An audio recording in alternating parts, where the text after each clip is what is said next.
निखिलगुणनिकायं नित्यनिर्धूतहेयं शुभतममतिमेयं शुद्धसौख्याप्युपायं सकलनिगमगेयं सर्वशब्दाभिधेयं नवजलधरकायं नौमि लक्ष्मीसहायं जन्माद्यस्य तोऽन्वयादितरतश्चार्थेष्वभिज्ञस्वराट् तेने ब्रह्महृदाय आदिकवये मुह्यन्ति यं सूरयः तेजो वारिमृदां यथा विनिमयो यत्र स्त्रिसर्गो मृषा धाम्ना स्वेन सदा निरस्तकुहकं सत्यं परं धीमहि सच्चिदानन्दरूपाय विश्वोत्पत्त्यादिहेतवे तापत्रयविनाशाय श्रीकृष्णाय वयं नमः।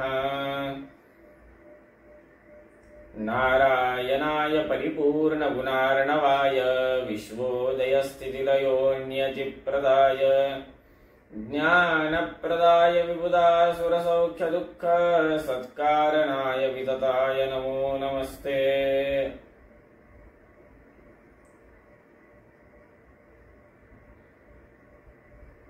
नौमि न्यायसुधाधिकृज्जयमुनीन् श्रीपादराट्सन्मनीन् व्यासार्यान् विविधागमाब्धिविहरान् श्रीवादिराजानपि वन्दे हंसवरान् रघुत्तमगुरून् वैदव्यवारानिधिं श्रीसत्यव्रतराघवेन्द्रमुनिपां सद्बोधसध्यानपाम् विद्यायां विबुधाचार्यं वेदज्ञानाब्धिचन्दिरं दुर्मतध्वान्तमार्ताण्डं सत्यध्यानमुनिं भजे।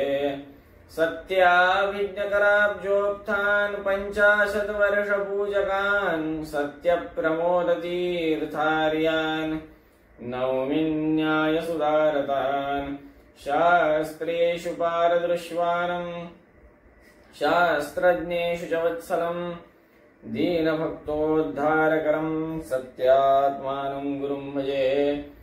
विद्यापीठविदातारं विद्यावारिधिचन्दिरं विद्यार्थिवत्सलं वन्दे महामहिमसद्गुरुम् आपादमौलिपर्यन्तं गुरूणाम् आकृतिं स्मरेत् तेन विघ्नाः प्रणश्यन्ति सिद्ध्यन्ति च मनोरथाः। शुभां ध्यायन्ति ये कामान् गुरुदेव प्रसार्जान् इतरान् आत्मपापोत्थान् तेषां विद्या फलिष्यति। श्री गुरुभ्यो नमः। हरिः ओम हरिः ओम हरिः ओम। मागील चिंतनामध्ये नवविधा भक्ती या प्रवचन मालिकेमध्ये आपण कीर्तन भक्ती या संदर्भात चिंतन केलं। आज आपण नवविधा भक्तीतील तिसरा उपदेश तृतीय उपदेश जे आहे स्मरण भक्ती त्या संदर्भात आपण चिंतन करणार आहोत। आजच्या चिंतनास प्रारंभ करूयात। श्री गुरुभ्यो नमः। श्रवणं कीर्तनं विष्णोः स्मरणं पादसेवनम् अर्चनं वन्दनं दास्यं सख्य आत्मनिवेदनम्। श्रवणं कीर्तनं विष्णोः स्मरणं तिसरा उपदेश भक्तराजाद्वारे झालेला तिसरा उपदेश आहे स्मरण भक्ती। सुखाद्योपलब्धी साधनम इंद्रियम मनः। सुख आणि दुःखासाठी कारणीभूत असलेले इंद्रिय म्हणजे मन। सुख दुःख इत्यादी जे काही आहे ते सगळं काही आपल्याला मनाद्वारेच कळते।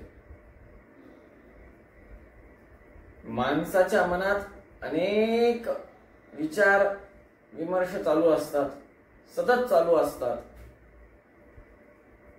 विद्यार्थी दशेमध्ये गुण चांगले प्राप्त होतील का नाही, अध्ययनात यश प्राप्त होईल का नाही, युवा अवस्थेमध्ये उद्योगधंदा चांगला चालेल का नाही, पैसा कमवण्याची चिंता, पैसा चांगला कमवला जाईल का नाही,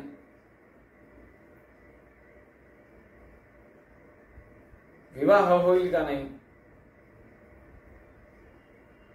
विवाह पश्चात प्रपंच चालवण्याची चिंता, नाते गोते सांभाळण्याची चिंता,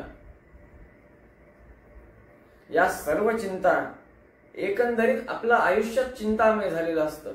म्हणजे की चिंता आणि चिंता याच्यात काही जास्त फार काही फरक राहत नाही, फक्त एका बिंदूचा फरक मात्र राहतो. म्हणजे त्या मनुष्याची हालत कशी होते, तर त्या मनुष्याची हालत चितेसारखी होते, फक्त एका बिंदूचा मात्र फरक आहे.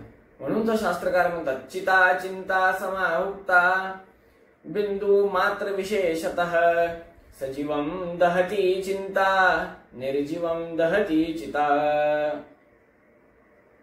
चिता आणि चिंता याच्यामध्ये फार काही जास्त भेद नाहीये, फक्त एका बिंदूचा मात्र भेद आहे, एका अनुस्वाराचा मात्र भेद आहे. चिता निर्जीवास जाळते आणि चिंता सजीवास जाळते.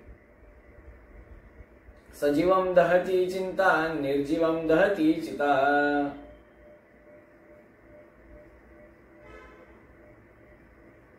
एखादा व्यक्ती अधर्म करतो त्याला त्याचं फळ मिळतं. एखाद्या व्यक्तीच्या मनामध्ये अधर्म करण्याचा विचार असतो, तो ते अधर्म कृत्य 1000 वेळेस मनामध्ये करतो. अशा प्रकारे अधर्म घडत जातो. हे अधर्म घडू नये याच्यासाठी काय करता येते, काय उपाय काही आहे का बाबा, रामबाण काही उपाय आहे का, तो हो आहे. काय आहे, या सर्व महापापातून मुक्त होण्यासाठी एकमेव रामबाण उपाय म्हणजे स्मरण भक्ती. भगवंताचे स्मरण मनुष्यास होत नाही लवकर, म्हणून भगवंताचा महिमा श्रवण करावा लागतो. म्हणून बघा नवविधा भक्तीमध्ये स्मरण भक्ती पहिले नाही सांगितली, पहिली भक्ती श्रवण भक्ती सांगितली. श्रवण करावं लागतं, ते पाठांतर करावं लागतं, ते आत्मसात ते बुद्धिगत करावं लागतं. भगवंत विषयक जे ज्ञान आहे ते श्रवण करून ते बुद्धिगत करावं लागतं, ते चिंतन करावं लागतं, ते लोकांना सांगावं लागतं. अर्थात श्रवण कीर्तन व भगवंताचे रूप जे शास्त्रात सांगितलेले आहे त्याचे अनुसंधान करावे लागते, त्याचा विचार करावा लागतो, त्याला स्मरण म्हणतात. भगवंताने आपल्या सर्वांवर आपापल्या योग्यतेनुसार अनुग्रह केलेला आहे, आपल्याला जीवन दिलेलं आहे, आपल्याला भगवंतानं तृप्त केलं आहे. आपल्या योग्यतेनुसार भगवंताने अनुग्रह केलाय. याबद्दल कृतज्ञता समर्पण करायला पाहिजे. आपण कशी करायला पाहिजे कृतज्ञता समर्पण, काय आहे बाबा, भगवंताचे किती उपकार आहेत माहिती आहे का, अनंत उपकार आहेत. त्या अनंत उपकारांवर भगवंताचं निदान आपण एक छोटीशी कृतज्ञता समर्पण तरी आपण करायला पाहिजे स्मरण भक्तीद्वारे. समर्थ रामदास स्वामी महाराज दासबोधामध्ये 4थ्या दशकामध्ये नवविधा भक्तीच्या प्रकरणा संदर्भात सांगतात, स्मरण भक्ती संदर्भात सांगताना म्हणतात, नित्यनेम प्रातः काळी मध्यान्ह काळी सायंकाळी नामस्मरण सर्व काळी करीत जावे. सुख दुःख उद्वेग चिंता अथवा आनंद रूप असता नामस्मरणे विना सर्वथा राहोच नये.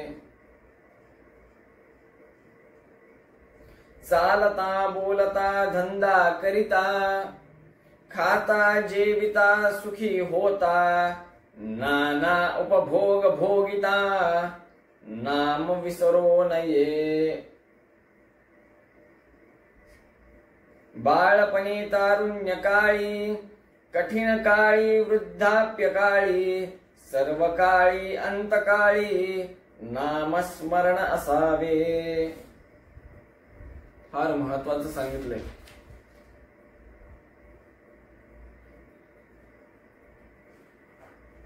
नित्य नेमाने प्रातःकाळी उठल्यावर भगवंताचं नामस्मरण करावं. हे भगवंता, हे सर्वोत्तमा, हे ब्रह्मांडाच्या अधिपती, ब्रह्मांड निर्मिता, सकल सृष्टी करता, आपल्या परम अनुग्रहाने आज मी आजचा दिवस बघू शकत आहे. आपला आभार.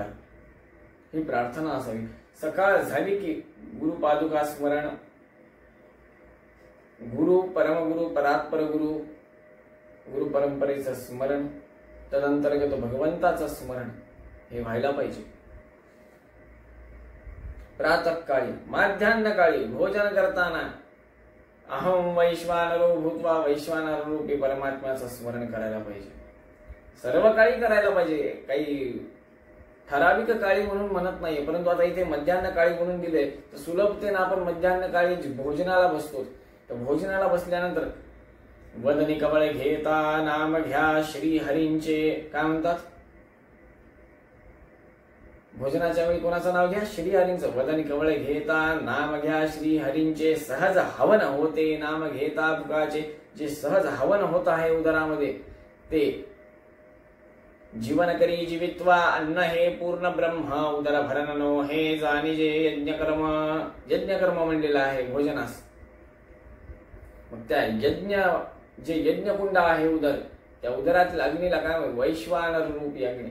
अहम वैश्वानरो भूत्वा प्राणीनाम देहमाश्रितः. आपली योग्यताच नाही अन्न पचवण्याची, ते पचवून घेतात परमात्मा. समोरच्याला अन्न वाढताना वैश्वानर रूपी परमात्म्याला मी प्रसाद वाढत आहे, मी नैवेद्य दाखवत आहे, असं अनुसंधान करून अन्न वाढावं. मी वैश्वानर रूपी परमात्म्याची सेवा करत आहे, वैश्वानराय नमः असं म्हणून अन्न वाढावं.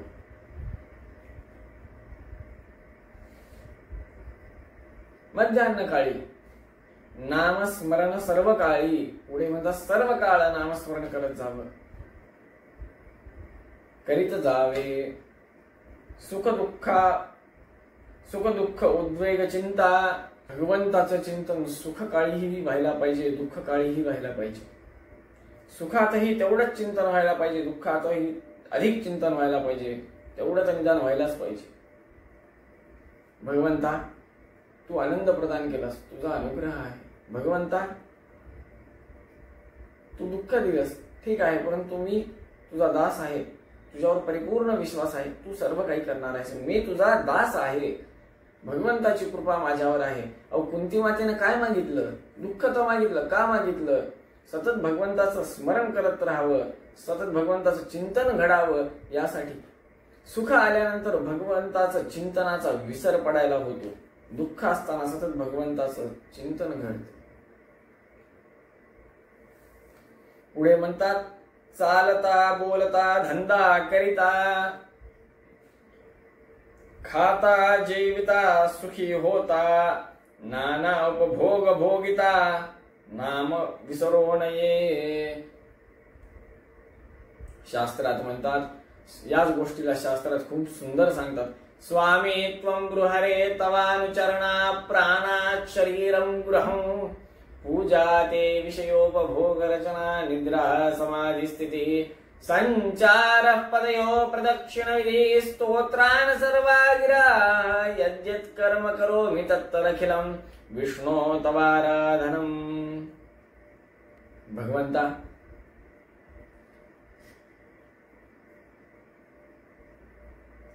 मी जे स्नान करतो ते स्नान माझ्या हृदयस्थ असलेल्या परमात्म्याला मी अभिषेक घालतो. म्हणून स्नान करताना अशा पद्धतीने शंखमुद्रा करून स्वतःच्या डोक्यावर प्रोक्षण करून घेण्याची पद्धत आहे. पुरुष सुक्ताने स्वतःच्या डोक्यावर प्रोक्षण करत आपल्या हृदयस्थ परमात्म्याला अभिषेक घालावा.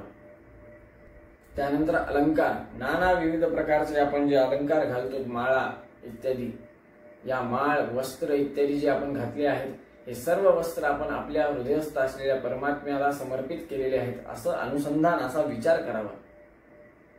गंध जे आपण लावतो किंवा हे सगळे अलंकार भगवंताला समर्पित केले आहेत. प्राणात शरीरम गृहम पूजा ते विषयोपभोग रचना निद्रा समाधी स्थिती ही भगवंताची पूजा हीच माझी सर्व काही पूजा आहे. अभिषेक स्नान म्हणजे अभिषेक आहे. अलंकार म्हणजे काय? वस्त्र इत्यादी जे मी परिधारण करतो तेच भगवंताची पूजा आहे. निद्रा समाधी स्थिती, मला समाधी प्राप्त होण्याची योग्यता नाहीये, माझी समाधीस्थ होण्याची योग्यता नाहीये. मग मी जी निद्रा करतो तीच माझी समाधी स्थिती आहे. संचार पदयो प्रदक्षिण विधी, मी जे संचार करतो फिरतो तेच माझी प्रदक्षिणा आहे. स्तोत्राने सर्वागिराह, मी जे काही बोलतो तेच भगवंताचं स्तोत्र आहे. यद्यत कर्म करोमि तत्तदखिलम, संक्षिप्तात सांगतात खूप. यद्यत कर्म करोमि तत्तदखिलम, जे जे काही कर्म मी करेल ते सर्व काही भगवंताची सेवा आहे. विष्णोत्वाराधनम. इथे म्हणतात चालता बोलता धंदा करिता खाता जेविता सुखी होता नाना उपभोग भोगिता नाम विसरो नये. पुढे म्हणतात बाळपणी तारुण्य काळी कठीण काळी वृद्धाप्य काळी सर्व काळी अंतकाळी नामस्मरण असावे. बाळपणी भगवंताचं नामस्मरण आपण म्हणलं पाहिजे. म्हणून आधीच्या काळामध्ये गावोगावी शुभम करोति कल्याणम आरोग्यम धनसंपदा शत्रुबुद्धि विनाशाय दीपः ज्योति नमोस्तुते. वक्रतुंड महाकाय सूर्यकोटि समप्रभ निर्विघ्नं कुरु मे देव सर्वकार्येषु सर्वदा. शरदिन्दु समाकारे परब्रह्मस्वरूपिणी वासरापीठ निलये सरस्वती नमोस्तुते. सर्वमंगलमांगल्ये शिवे सर्वार्थसाधिके शरण्ये त्र्यंबके देवी नारायणी नमोस्तुते.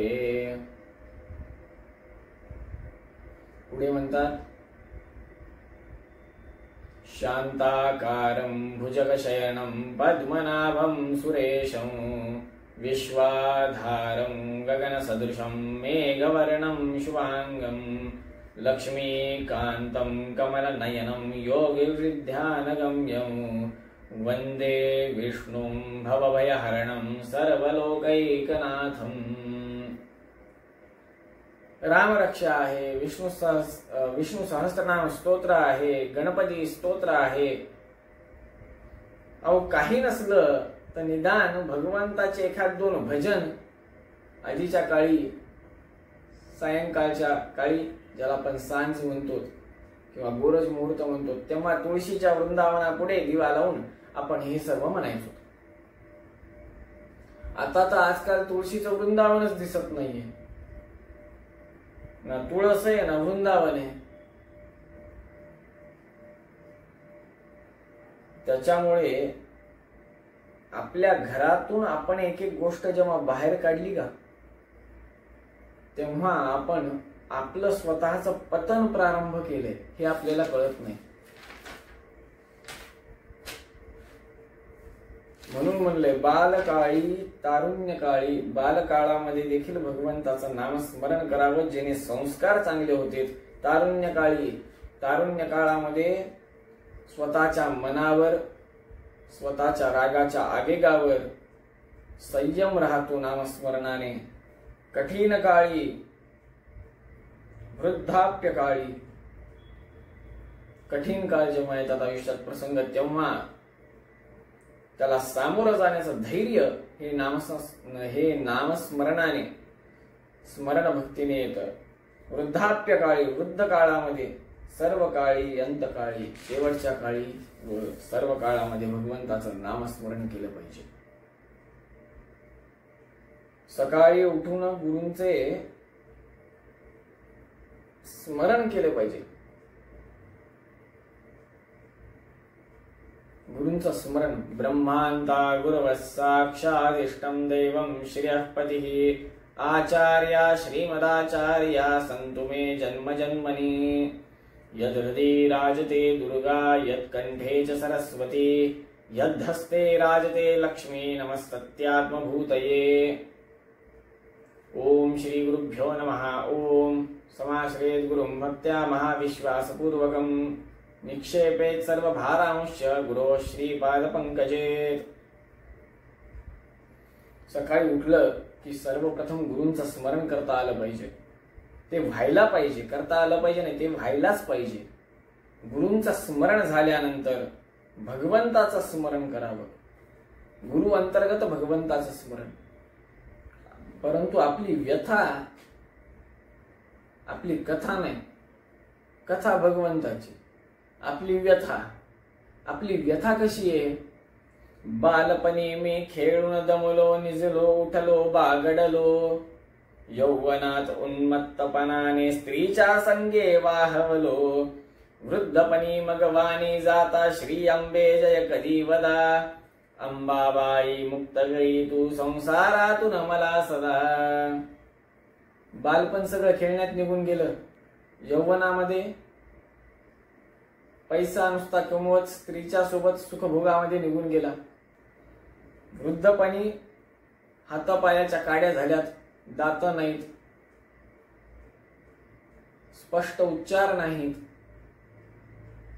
आणि तेव्हा श्री अंबे जय म्हणण्याची किंवा तेव्हा भगवंताचं नामस्मरण करण्याची इच्छा तर आहे पण म्हणता येत नाही.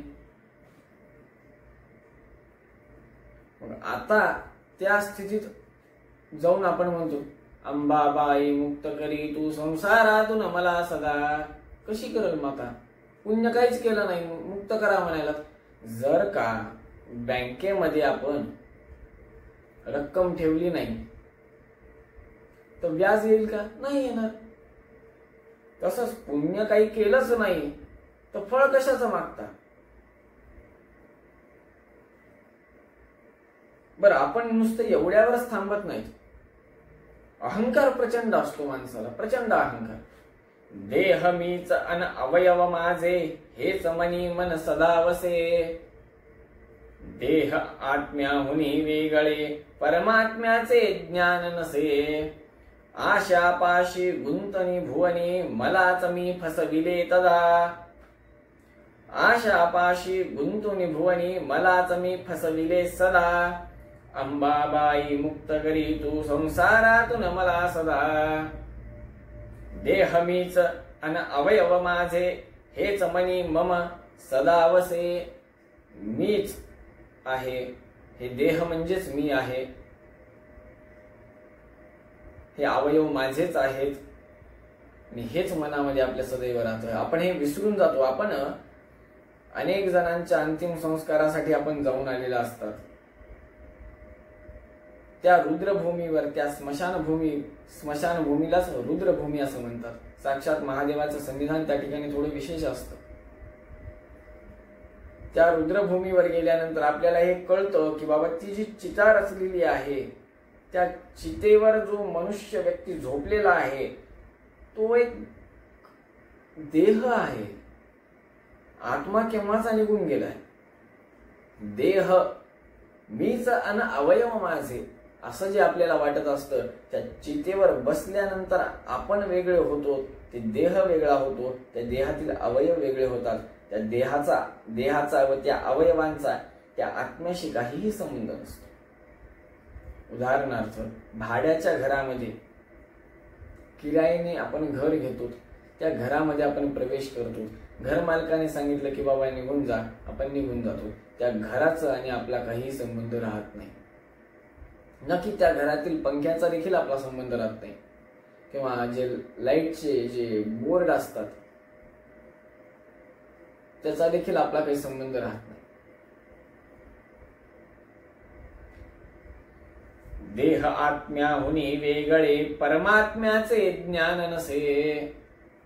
आपला देह आत्म्यापेक्षा वेगळा आहे व आत्मा हा परमात्म्यापेक्षा वेगळा आहे. परमात्मा सर्वोत्तम आहे, आत्मा हा सर्वोत्तम नाही. हा जीव परतंत्र आहे, भगवंत स्वतंत्र आहे. आशापाशी गुंतुनी भुवनी मलाच मी फसविले सदा. मी सदैव आसक्त राहिलोय. प्रचंड आशा आहेत माझ्या डोक्यात. आशापाशी गुंतुनी भुवनी मलाच मी फसविले सदा. अंबाबाई मुक्त करी तू संसारातून मला सदा. हीच प्रार्थना आता भगवतीला करावी. भगवती अंतर्गत नारायणाला करावी. देवीं हेशां गुणमयीं मम माया दुरत्यया मामे वये प्रपद्यन्ते मायामेतां तरन्ति ते. जगदंबा अंबाबाई, तुळजा भवानी माता, अंबाबाई, जगदंबा, कोल्हापूरची महालक्ष्मी म्हणजे दुसरं तिसरं कोणी नाही. तद अंतर्गत कोण आहे? देवीं हेशां गुणमयीं मम माया दुरत्यया मामे वये प्रपद्यन्ते मायामेतां तरन्ति ते. श्रीमद भगवद्गीतेतील 7व्या अध्यायातील 14वा श्लोक आहे हा. भगवंत अर्जुनास म्हणतात, मीच माया आहे, माझीच माया आहे. माझी म्हणजे माझी नव्हे, भगवंताची. भगवंत खूप सुंदर उपदेश करतात. तुळजा भवानी अंतर्गत श्रीकृष्ण परमात्मा, दुर्गा अंतर्गत श्रीकृष्ण परमात्मा, महालक्ष्मी अंतर्गत श्रीकृष्ण परमात्मा. म्हणून तर शास्त्रकार अशी घोषणा करतात भगवंताचं, भगवतीचं नामस्मरण करताना, श्रीरमण भूरमण दुर्गारमण गोविंद गोविंद गोविंद. भगवती अंतर्गत भगवंताच आहे हे जाणून भगवंताची भक्ती विशेष करावी. हे जाणून भगवतीची भक्ती विशेष करावी. भगवतीचं स्मरण विशेष करावं. भगवंत सर्वोत्तम आहे, अनंत गुणांनी परिपूर्ण आहे, दुःखादी दोषांपासून दूर आहे असे चिंतन करावे. भगवंत अनंत शक्तीने परिपूर्ण आहे.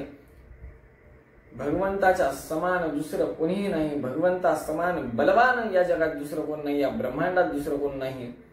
भगवंत सर्व व्याप्त आहे. भगवंत ओतप्रोत आहे, कणा कणामध्ये भरलेला आहे, असं चिंतन आपण करायला पाहिजे. म्हणून श्रीमद जगद्गुरु मध्वाचार्यजी महाराज त्यांच्या 12 स्तोत्रातील 4थ्या अध्यायात म्हणतात, बहुचित्र जगत बहुधा करणात परशक्तिरनंत गुणः परमः सुखरूपममुष्य पदं परमं स्मरतस्तु भविष्यति तत्सततं. भगवंता समान या ब्रह्मांडात कोणी नाही. ब्रह्मांडात भगवंतापेक्षा श्रेष्ठ दुसरं कोणी नाही. या संदर्भात श्रीमद जगद्गुरु मध्वाचार्यजी महाराज 12 स्तोत्राच्या अध्यायामध्ये 3य अध्यायामध्ये म्हणतात, न हरे परमो न हरे सदृशः परमस्य तु सर्वचिदात्मगणात्. भगवंताच्या समान कोणी नाहीये. भगवंत सर्वोत्तम आहे. भगवंत अनंत गुणांनी परिपूर्ण आहे. भगवंत स्वतंत्र आहे. भगवंत सोडून सर्वजण भगवंताच्या अधीन आहेत. अशा प्रकारे आपण भगवंताचं चिंतन केलं पाहिजे. हे याला अनुसंधान म्हणतात, याला स्मरण म्हणतात. रामायणातील एक प्रसंग, स्मरण भक्ती काय आहे. रामायणातील एक फार प्रसिद्ध प्रसंग आहे. स्मरण भक्ती या संदर्भात खूप सुंदर रामायणातून आपल्याला उपदेश प्राप्त होतो. भरत महाराजांबद्दल या ठिकाणी वर्णन सांगतात. भरत महाराजांनी भगवंताचा जेव्हा वियोग त्यांना प्राप्त झाला तेव्हा भगवंताचं स्मरण त्यांनी कसं केलंय. वाल्मिकी रामायणामध्ये या संदर्भात वर्णन येतं.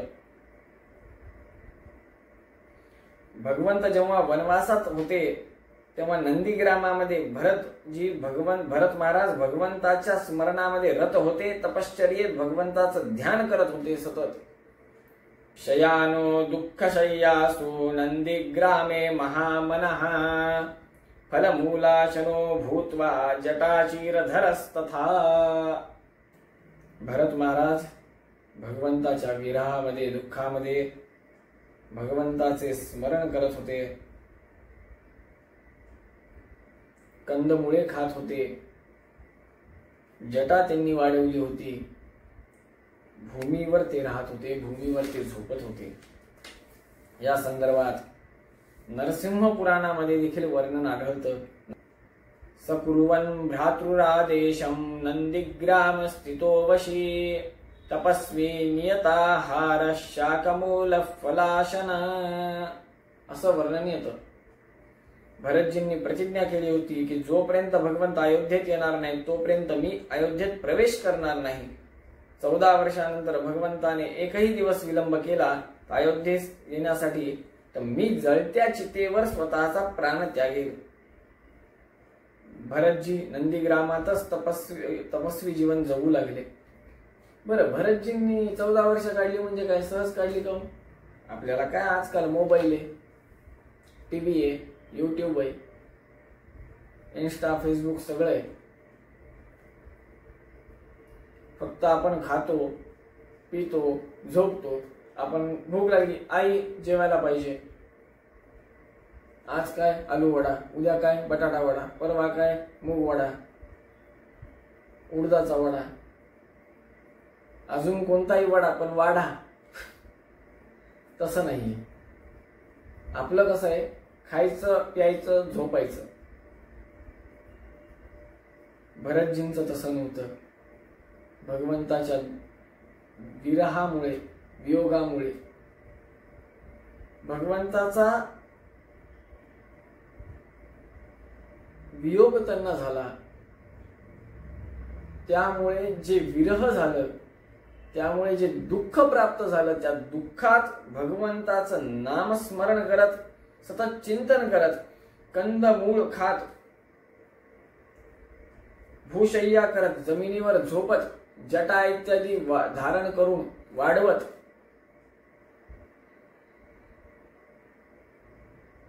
भगवंताचे स्मरण करत ते राहिले. भगवंत जमिनीवर झोपतात तर मी जमिनीत खड्डा करून झोपेल, ही भरतांची भावना होती. हे भरतांचा त्याग होत.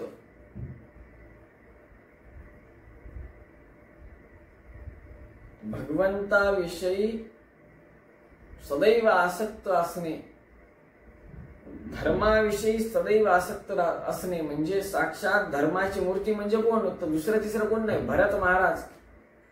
धर्मनिष्ठ. स्मरण भक्तीचे प्रतीक विचारलं तर कोण उदाहरण कोणाचं द्यावं? तर भरत महाराजांचं उदाहरण द्यावं. म्हणून तर समर्थ रामदास स्वामी 4थ्या दशकात नवविधा भक्ती या प्रकरणात दासबोधात म्हणतात, संपत्ती अथवा विपत्ती जैसी पडेल काळ गती, नामस्मरणाची स्थिती सांडू नये. या ठिकाणी संपत्ती म्हणजे ऐश्वर्य असा अर्थ जे आहे ना तो कसा घ्यावा? तर या ठिकाणी संपत्ती म्हणजे भगवत सन्निधानाचे संपत्ती किंवा भगवत सन्निधान रूपी संपत्ती घ्यावी. भरत महाराज भगवंताच्या सोबत असायचे, परंतु भगवंत वनवासात निघून गेले. भरताजवळची संपत्ती दूर गेली. भगवत विरह प्राप्ती झाली. भरत महाराजास ती विपत्ती आहे जी विरह प्राप्त झालाय जो भगवंतापासून, त्या ठिकाणी भरत महाराजांना विपत्ती प्राप्त झाली. जेव्हा ऐश्वर्य जवळ होतं भगवंताचं, भगवत रूपी ऐश्वर्य भरत महाराजांजवळ होतं, तेव्हा भरत महाराजांनी नामस्मरण कधीही सोडलं नाही. तेव्हा तर केलंच, परंतु विशेष परत कधी केलं? जेव्हा विरह प्राप्ती झाली, भगवंताचा वियोग झाला, भगवंत दूर गेले, भरत महाराजास ती विपत्ती प्राप्त झाली, तेव्हा त्यांनी नामस्मरण विशेष केलं, विशेष चिंतन स्मरण केलं भगवंताचं. परंतु भगवंताचं जाऊ द्या बाबा, आता भगवंत निघून गेले, भगवंताचं लक्षात नाही माझ्याकडं, आता माझं काय होते की कसं होते की, सगळं चांगलं होते. नामस्मरण करा. परीक्षेचा कार्यकाळ आहे. भगवंताने भक्ताला कधी सोडलेलं नाहीये.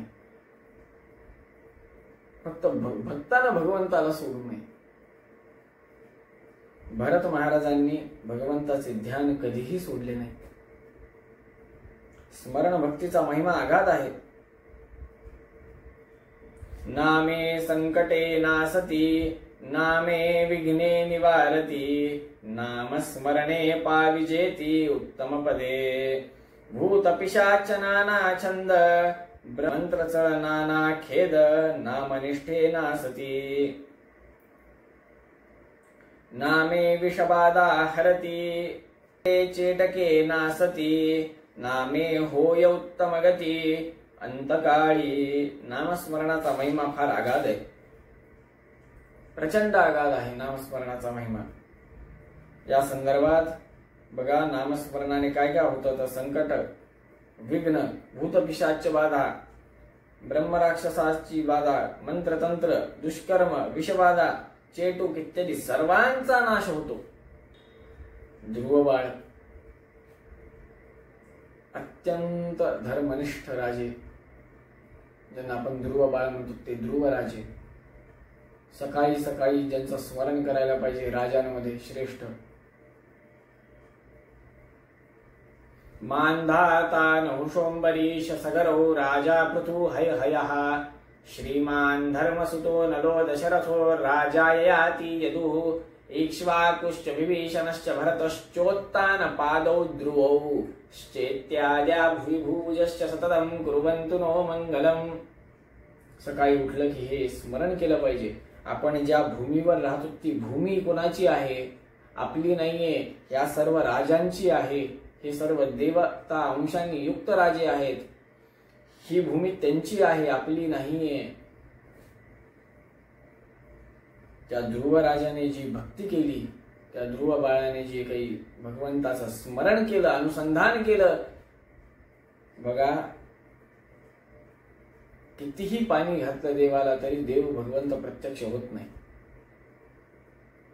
हृदयस्थ परमात्मा, ध्रुव बाळाच्या हृदयस्थ जो परमात्मा होता तो परमात्मा केशव रूपाने बाहेर आलाय. कथा येते की शंख भगवंताने गालाला लावला तेव्हा समाधी तुटली, तेव्हा भगवंताचं प्रत्यक्ष दर्शन ध्रुव बाळास झालं. तपश्चर्या केली, नुसतीच केली का उगी माळ खाट खाट खाट खाट खाट खाट एक एक एक एक एक एक एक मणी पुढे करत गेले. आपल्याला हे कळत नाही मेरुमणी सरळ फिरलाय का परत उलटा करून फिरवलाय, कितीदा माळ झाली तेही कळत नाही. बरं, माळ मोजत बसावी तर मंत्र निघून जाते, मंत्र म्हणत बसावा तर माळ निघून जाते. मग ध्रुव बाळांनी अशीच तपश्चर्या केली का? भगवंताचं अनुसंधान केलं. हे भगवंता, आपण सर्वोत्तम आहात, आपण भक्त प्रतिपालक आहात, सर्व दुःखांचा नाश करणारे आहात, निखिल गुणोदार आहात, सकल दोष दूर आहात, सर्व स्वामी आहात, सृष्ट्यादी अष्टकर्तृ आहात.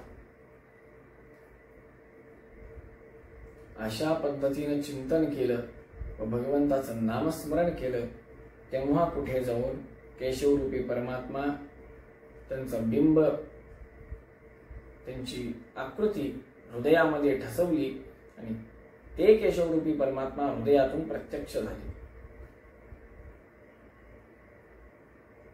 किंवा त्यांच्या हृदयस्थ असलेले केशवरूपी परमात्मा प्रत्यक्ष झाले.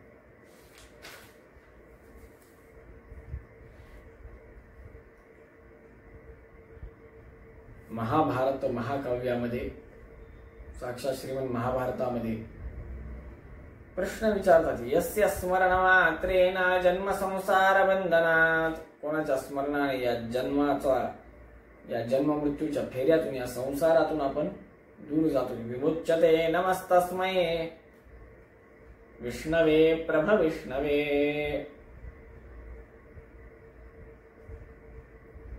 ज्यांच्या स्मरण मात्राने संसाराच्या बंधनातून मुक्ती प्राप्त होते, अशा त्या भगवंताचे स्मरण केले पाहिजे. अशा त्या विष्णू भगवंताचे म्हणा, श्री हरी नारायणाचे म्हणा, कृष्णाचे म्हणा, त्या सर्वोत्तम रूपी परमात्म्याचे स्मरण केले पाहिजे.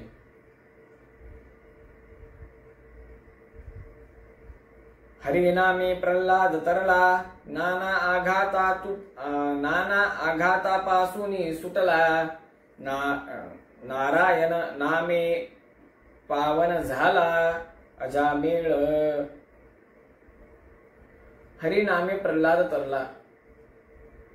नामस्मरणाचं स्मरण भक्तीचं नुसतं इथे बघा, नामस्मरण म्हणजे नुसतं नाम नाही, नुसतं कीर्तन नाही, सोबत स्मरणही पाहिजे, अनुसंधानही पाहिजे, विचारही चांगला पाहिजे. भगवंताचं चिंतन करत नामस्मरण करायचं आहे, त्याच्यातून फलोत्पत्ती होते. जेव्हा भक्तराजाने प्रल्हाद महाराजांनी भगवंताचं स्मरण करत नामसंकीर्तन केलं, तेव्हा नाना आघातापासून सुटला. अनेक कष्टातून भगवंतानं स्वतः तारलं. नामस्मरणाद्वारे अजामेळ तरलेले आहेत हे तर आपल्या सगळ्यांना माहितीच आहे.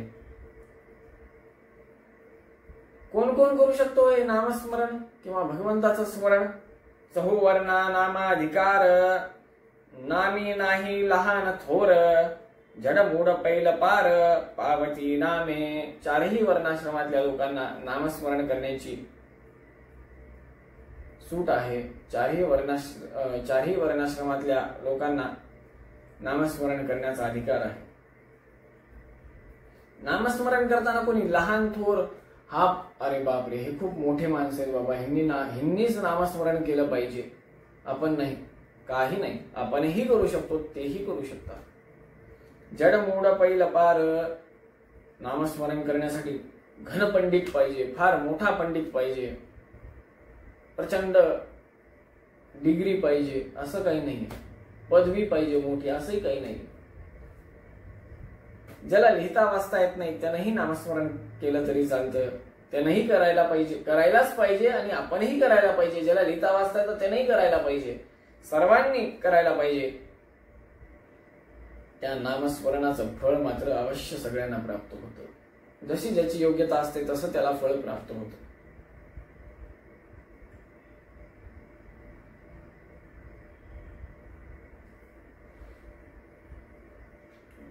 नामस्मरणाचा महिमा काय आहे या संदर्भात श्रीमद जगद्गुरु मध्वाचार्य मूल महासंस्थान, श्रीमद उत्तरादी मठ, श्रीमद मूल सीता समेत श्रीमद मूल रामचंद्र पादपद्माराधक हंसपीठाधीश्वर श्री श्री श्री सत्याभिनवतीर्थ महास्वामीजींचा एक महिमा मला आठवतो.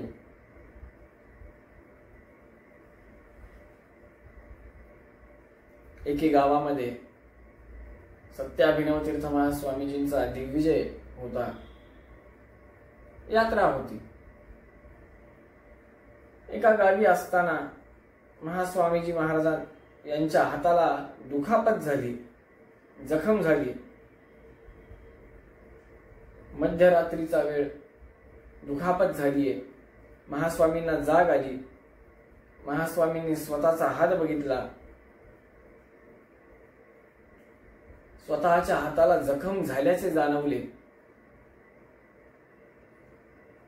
त्या हातावर झालेल्या जखमेतून जो रक्तप्रवाह, रक्तस्राव होत होता,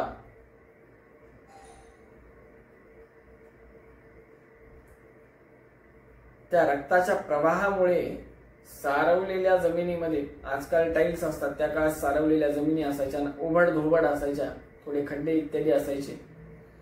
तर जवळ असलेला थोडासा खड्डा त्या रक्ताच्या प्रवाहात भरला होता, त्या रक्ताने भरला होता हे त्यांना दिसले. हा सर्व प्रसंग शिष्यांना कळाला. शिष्यांनी वैद्यांना बोलवलं. वैद्यांनी उपचार सांगितले, उपचार केले.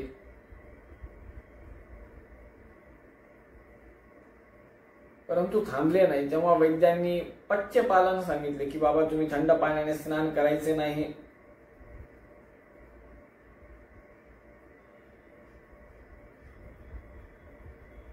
तुम्ही पोटभर जेवण करायचे,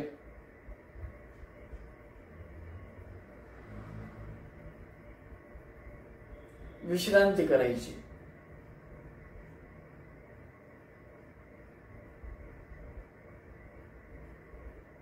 असं सांगितले. महास्वामी महाराजांनी नेमकं ह्याच्या विपरीत केले. वैद्याचं ऐकलंच नाही. 8 घासच भोजन केले आणि थंडगार पाण्याने स्नान केले. यतींचे जे नियम आहेत, संन्यासाचे जे नियम आहेत, त्यानुसार 8च घास भिक्षा घेतली, थंडगार पाण्याने स्नान केले. महास्वामी शिष्यांनी अभिमंत्रण करून एक तेल महास्वामींच्या हातावर लावले. महास्वामींनी ते लगेच जाऊन पाण्याने धुवून टाकले व महास्वामींनी सर्व शिष्यांना सांगितले, या माझ्या हाताची जखम फक्त आणि फक्त माझ्या गुरूंच्या स्मरणानेच बरी होईल. असे म्हणून महास्वामी महाराज स्वतःच्या गुरुचे स्मरण करायला प्रारंभ करतात. जसं जसं स्मरण सुरू करतात तशी तशी ती जखम बरी होते, जखम भरल्या जाते. हे सर्व समाज, सर्व शिष्य हे बघत असतात. हा महिमा विश्वासाचा आहे, हा महिमा स्मरणाचा आहे, हा महिमा गुरु अंतर्गत भगवंताच्या स्मरणाचा आहे. भगवंत सर्वत्र येऊ शकत नाही, म्हणून ओम गुरुषु स्थित्वा तद्वारा ज्ञानोपदेष्ट्रे नमः ओम असं आपण म्हणायला पाहिजे.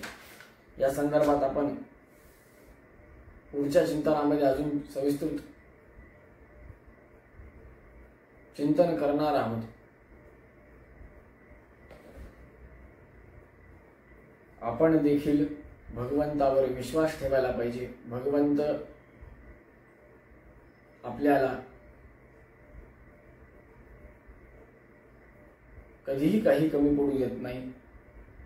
भगवंताने जे आपल्याला दिलेला आहे तो भगवंताचा प्रसाद आहे.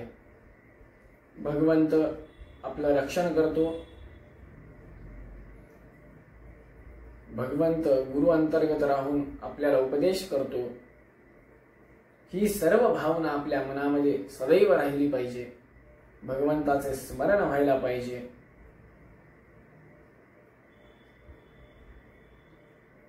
आपण सर्वजणांनी भगवंताचं सदैव स्मरण करावं.